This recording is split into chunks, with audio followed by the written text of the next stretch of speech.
Hey guys, I'm Offroad.Dan, and right behind me is my Yamaha Grizzly 700. Obey, ladies.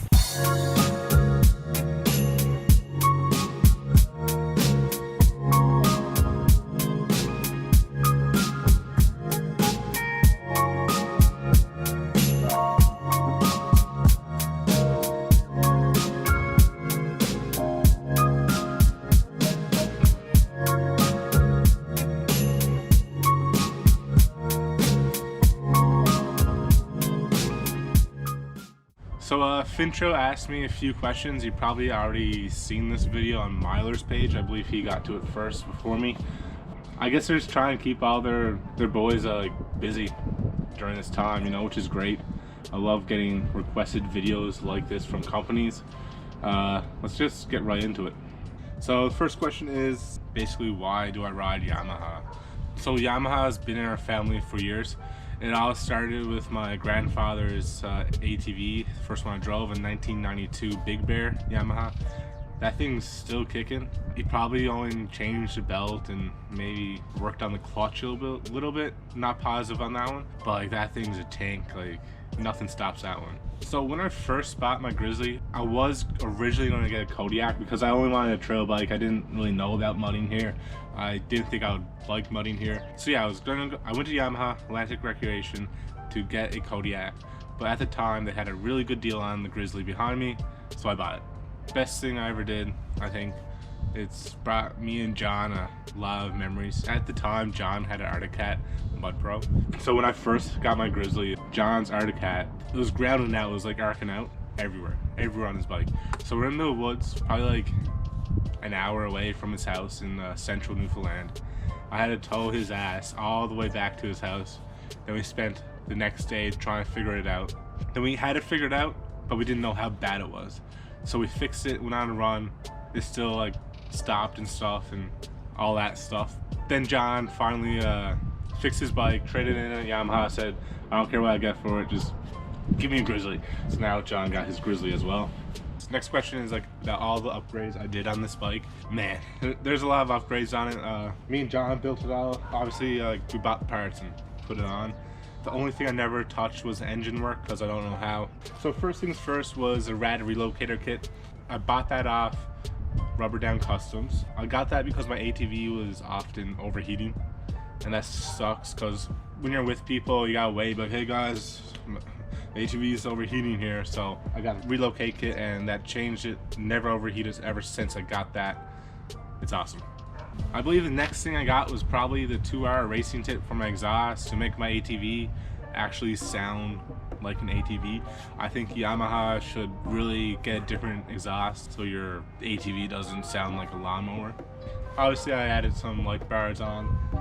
If you see my Instagram pictures, you can see like the cube lights I have in headlights instead. People always ask how we made the mounts, but that was John's brain. He made up a flush mount for me and we installed it together. Then we did like more cosmetic stuff. I have rock lights for underneath for trail side work. Then we got the Power Mad hand guards, which are great. The only thing is with my N2 Deep snorkels, we also installed the turn radius, so you lose on that. So I think if Travis designed hand guards that could get you the full rotation, that'd be a good market for him. I should mention that to him. Obviously I got the mudding tires. I got 28-inch silverbacks. They're rough, but you get used to it. I get used to it anyways. John didn't like them.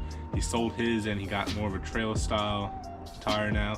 They're good tires, don't get me wrong, but I think this year we're gonna take it back a notch or two on mudding because we break stuff a lot. So we also got our Rock Speed foot pegs and handlebars. I can't think of the word. They changed the ride of the ATV so much. It's great. I would definitely recommend. If you have a Kodiak, you could even use a Grizzly handlebars and it will almost give you the same feel to your ATV. It will give it a little bit of a rise. For the Grizzly ones, handlebars on a Kodiak, it is a little bit harder to install it, but you can make stuff work easily. So the next upgrade for our ATV is me and John. I say John will get it at the same time I do. It's the EHS tuner. Apparently it's like the best tuner for Grizzlies on the market. All my buddies own one that have tuners anyways. I really want to get one. It's supposed to wake your bike up like a ton. It will take the Grizzly out of hibernation for sure. You don't know what you're missing until you get a tuner. This is what I've read on public forums. And with EHS, I think it's Eric that owns EHS.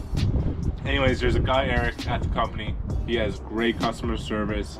He is a great guy. I'm definitely gonna hit him up and ask him more about the EHS.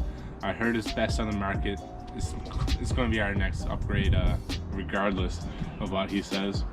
So advice to bring new mud riders. First things first is definitely get a good set of tires.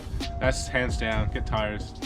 With tires, you're gonna need clutch upgrade. So I'd also, with getting your tires, I'd say get 27 or 28 inch tires for your first mud tire. I would get the white spring or gold spring for your clutch, and just ask us what kind of weights. I think it's 4 14 gram and 4 18 gram weights with a 1mm shim, I believe. I'm pretty positive on that. I'll double check with John with that one. I would definitely get snorkels and a rad kit in my opinion. I think it's essential to any mud runner, just because with the rad kit you're gonna be overheating if you're in mud, so you're definitely gonna want that. I would get that first before the snorkels. I'd like snorkels just for the safety, man. Sometimes you hit a mud hole and it's a lot deeper than you expected. If you want to clean off your bike, we usually dip out in some like big puddle we find or something, and it's just a lot safer than going without it, so it doesn't hurt. And too deep is our snorkels we got on the bike. You can message us or message Travis about it. Other than those 4 things, tires, clutch, snorkel, rad kit, I would get a nice winch.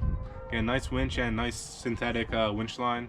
The other stuff will rip your hands up. I remember like the first year before I had the winch line I have now, my hands used to get torn apart even with gloves on. Sometimes it'd rip the gloves and it just sucked.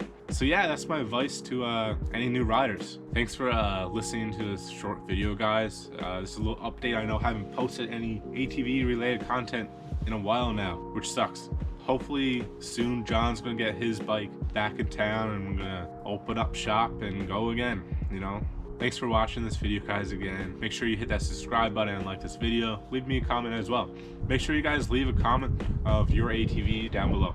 You bring me comfort to my soul.